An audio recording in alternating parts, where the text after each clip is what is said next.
നമ്മുടെ ആരിഫ് ഹുസൈൻ ജി പറയുന്നത് ലോകത്തിലെ ഏറ്റവും വയലന്റ് ആയ, ഏറ്റവും ആക്രമണകാരിയായ മതം ഇസ്ലാം മതമെന്നാണ്. അതിന് അദ്ദേഹം ഒരു വയലന്റ് പ്രൊപ്പൻസിറ്റി സ്കോറും കണ്ടെത്തിയിട്ടുണ്ട്.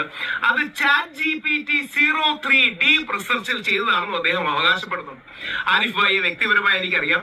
മുസ്ലിം വിരോധം മാറ്റിവെച്ചാൽ നല്ലൊരു ഇന്റലക്ച്വൽ ആണ്. പക്ഷെ പലപ്പോഴും മതവിരോധം, എല്ലാ മതങ്ങളോടുള്ള ദേഷ്യം ഒരു യുക്തിവാദിയുടെ, അതോടൊപ്പം ഈ മുസ്ലിം വിരോധം, ഇസ്ലാം വിരോധം അദ്ദേഹം മാറ്റിവെക്കുകയാണെങ്കിൽ അദ്ദേഹം നല്ലൊരു ഇന്റലക്ച്വൽസ് ആണ്. ആരിഫ് ഹുസൈൻ എന്ന് പറയുന്ന വ്യക്തി മുസ്ലിങ്ങൾ അംഗീകരിച്ചുള്ള വ്യക്തിയല്ല രാഹുൽ. ഇസ്ഹാഖ് റബിൻ എന്ന് പറയുന്നൊരു ഇസ്രായേൽ പ്രസിഡന്റ് ഉണ്ടായിരുന്നു.